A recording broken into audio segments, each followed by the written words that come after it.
Louvado seja nosso Senhor Jesus Cristo. Pode sentar. Estimadas almas, na leitura do profeta Isaías, todo o tempo do Advento, tanto no breviário como nos outros ofícios, se lê o profeta que é chamado quase o quinto evangelho. Isaías viu tão claramente como profeta a vinda de nosso Senhor, tanto do seu nascimento, suas profecias são muito claras sobre a vinda de nosso Senhor, como da sua paixão. Então, no tempo do Advento, a igreja lê o livro do profeta Isaías. Vai dizer que o sinal da vinda do Messias era que uma virgem ia conceber. Dentre os que se dizem cristãos, que não são, esse negócio de ficar chamando todo mundo de batizado de cristão não é verdade. Cristão é o católico, o resto não é cristão. Ou são falsos cristãos, ou não são. Em realidade, quem é falso não é.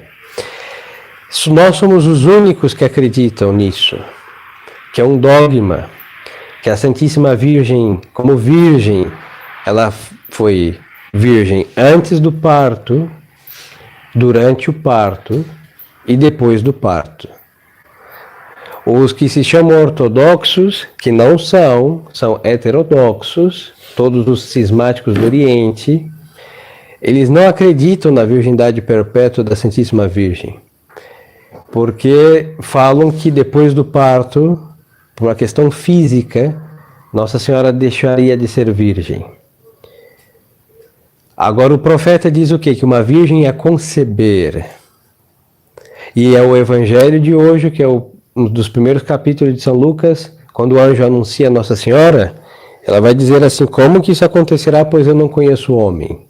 Aí o anjo diz o quê? O Espírito Santo virá sobre ti, e a virtude do Altíssimo te cobrirá com a sua sombra, por isso o santo gerado será chamado Filho de Deus.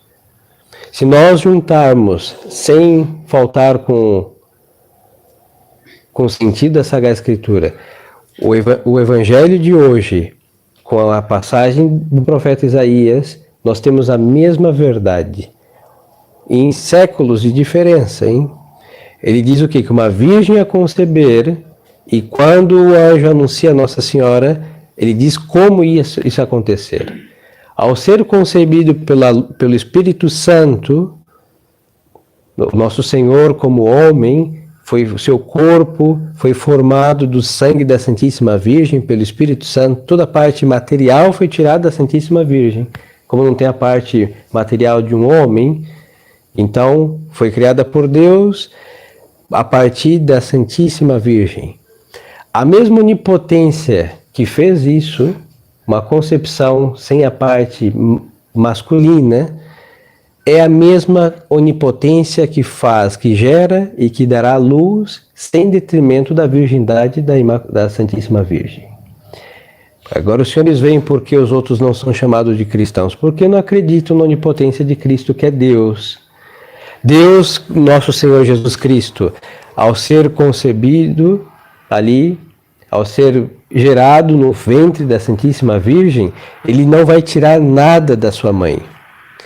E é uma honra muito grande, mesmo que este mundo sujo, totalmente perdido, não dê glória à virgindade. A virgindade é uma virtude imensa, que hoje em dia, nem precisamos entrar em detalhes, porque hoje em dia o mundo perde rápido esta virtude, por imoralidade, por isso um descrédito à virgindade. Agora a Santíssima Virgem tem a sua glória na maternidade divina, por ser mãe de Deus, e uma glória singular, como é mãe de Deus, Deus nosso Senhor, como filho, não tira nenhuma das virtudes da sua mãe, mas as eleva, as coroa e as aperfeiçoa a tal ponto de ficarem aí exaltadas por essa maternidade. Por isso o profeta tem razão. Uma virgem vai conceber, e vai ser virgem antes do parto, durante o parto e depois do parto. É um parto milagroso. Então, senhores, vejam um mistério da nossa fé imenso, da virgindade da Santíssima Virgem, perpétua, por isso nos textos litúrgicos ela chama sempre Virgem Maria. E que os outros, por falta de fé, foram dissolvendo e foram colocando racionalismos, porque falar todo parto de um modo anterior ou posterior se perde a virgindade. Sim, falando dos nossos, como nós nascemos. Mas nosso Senhor não nasceu como um parto como o nosso. É um parto sem dor, é um parto sem sangue, é um parto sem todos esses tormentos de contrações e coisas. Bom, as senhoras que são, sabem como que são, as mulheres sabem como isso funciona. Pois então, lembre-se que isso tudo é castigo de Eva ter comido, a Eva obedecido à serpente infernal. Agora, Nossa Senhora não tem nada a ver desta herança maligna de Eva.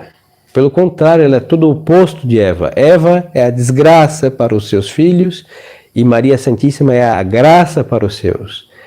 E ela é filha de Eva, sim, porque ela é um ser humano, mas ela não herda o castigo da mãe Eva, porque o seu fruto não é maldito como os outros que nascemos nós, na maldição do pecado original. Ela não é, e o fruto do seu ventre é bendito porque é Deus mesmo, nosso Senhor. Então, nesse Natal, tenham cuidado. Tem muitas representaçõezinhas estúpidas, hein? Em realidade, heréticas e blasfemas. Tive a infelicidade de ver e sei que já começa, o tempo do advento começam a se apular um monte de estupidezes. Então, de ver uma Nossa Senhora lá toda suada depois do parto, um São José lá, o menino Jesus lavando, tudo isso é realmente herético isso. Nosso Senhor, os santos ensinam, nasceu como a luz passa pelo cristal de uma janela, pelo vidro de uma janela, sem destruir o vidro. Assim passa a luz do sol. Assim Nosso Senhor saiu do útero da sua mãe, sem dor, sem contrações, sem sangue, não tinha parteira nenhuma, não teve que cortar o umbigo de ninguém, nada disso. Isso daí são os partos nossos, com um monte de penas e dores e horrores para nossas mães, mas o nosso Senhor não fez isso com a sua Mãe Santíssima. E muito menos na sua passagem do útero para a luz, para fora da sua mãe, fazer com que ela perdesse a sua virgindade. Não é uma virgindade espiritual somente, é em realidade uma virgindade absoluta, física, moral, espiritual, total. E esta é a que nós honramos no dia de hoje. Então, queridas almas, para que os senhores vejam e tenham certeza, por isso dizia que aqueles que não são cristãos não creem nessas verdades, nesta verdade. Isso é um dogma de fé definido pela Santa Igreja e defendido por muitos santos, custou a vida de alguns e a glória de outros. Para concluir, um grande defensor desta fé, desse dogma de fé, foi Santo Ildefonso da Espanha. Se não me falhar a memória, bispo de Toledo. Ele defendeu tanto a virgindade perpétua da Santíssima Virgem, que em certa ocasião, depois de muito bem explicar esta verdade, a Santíssima Virgem desceu do céu e lhe deu uma casula. Uma casula que é este paramento feito ou por um anjo ou por ela mesma ao santo. E aconteceu que em suas missas Santo Ildefonso rezava com a sua casula vinda do céu, morreu, foi para o céu, muito bem. O bispo que sucedeu Santo Ildefonso, na sua cátedra episcopal, não defendia a virgindade perpétua de Nossa Senhora. E numa dessas, usando a casula vinda do céu, a casula aqui nessa parte da gola começou a apertar, e este bispo morreu enforcado pela casula vinda do céu. Pois então, foi glória para quem defendeu a virgindade perpétua da Santíssima Virgem, e foi castigo para aquele bispo que não acreditava e muito menos defendia esta virtude da Santíssima Virgem. Então nós que aqui estamos, se Nossa Senhora não fosse sempre virgem, tudo seria, da nossa religião, um excesso. Se nosso Senhor tivesse tirado a virtude da sua mãe, ele não seria Deus, a nossa religião não seria divina, nós seríamos como qualquer outro sectário, e nós não somos. Então, no dia de hoje, nessa madrugada, nós estamos aqui para honrar essa virgindade da Santíssima Virgem e professar nossa fé católica, que consiste em muitas coisas, em crer que Cristo é Deus. E como Deus, Ele não arranca, Deus não arranca a virtude de ninguém no seu santo serviço. E muito menos faria isso com a sua mãe. Então isso que representa a missa, em certo modo, Horati Coeli. O mundo está em trevas naturais, mas no útero da Santíssima Virgem, que representa esse altar, existe uma luz. E a luz do Verbo encarnado. E Nosso Senhor, conforme a Santa Missa vai se seguir no seu curso, o dia vai clareando, e aí vamos terminar a Santa Missa no nascer do sol. Pois então, as virtudes que estão ocultas pelas trevas aqui são somente visíveis lá pela luz de Cristo no útero da sua Mãe Santíssima. Agora, depois que ele nasce, o que não era visível por causa das trevas densas, fica evidente pela luz do sol. Ele é o sol de justiça. Então, quando Cristo sai, nasce, o menino Jesus, no 25 de dezembro, é como um sol que vai iluminar, e quem enxergar o menino do presépio e a sua mãe verá a magnificência de Deus. Um Deus que se faz homem, sem deixar de ser Deus, e Nossa Senhora aqui é um ser humano, mas fica elevada a uma dignidade de mãe de Deus.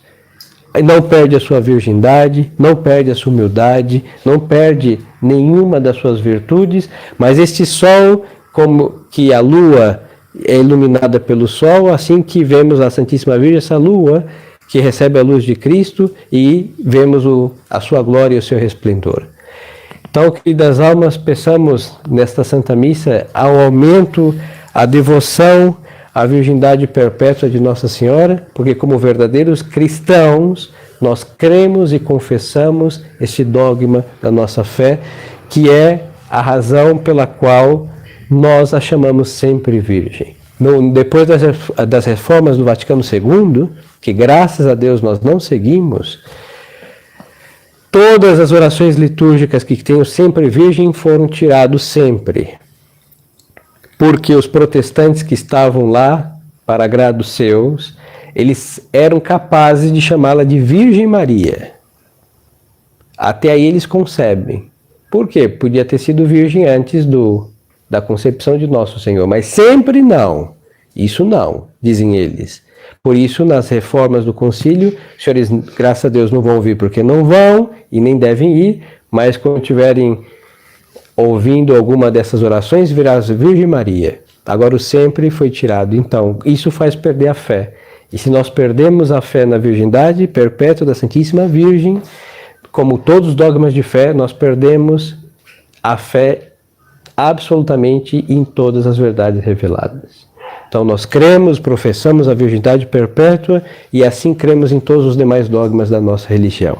Então peçamos a Nosso Senhor essa graça de honrar essa virgindade perpétua, como depois agora, dia 8, Imaculada Conceição e os demais dogmas da Santíssima Virgem, e saber que é o alicerce da verdade revelada, porque o Verbo se fez carne e sem detrimento, sem nenhum prejuízo da virgindade da sua mãe. E nós cremos e confessamos essa verdade. Louvado seja nosso Senhor Jesus Cristo. Em nome do Pai, do Filho e do Espírito Santo. Amém.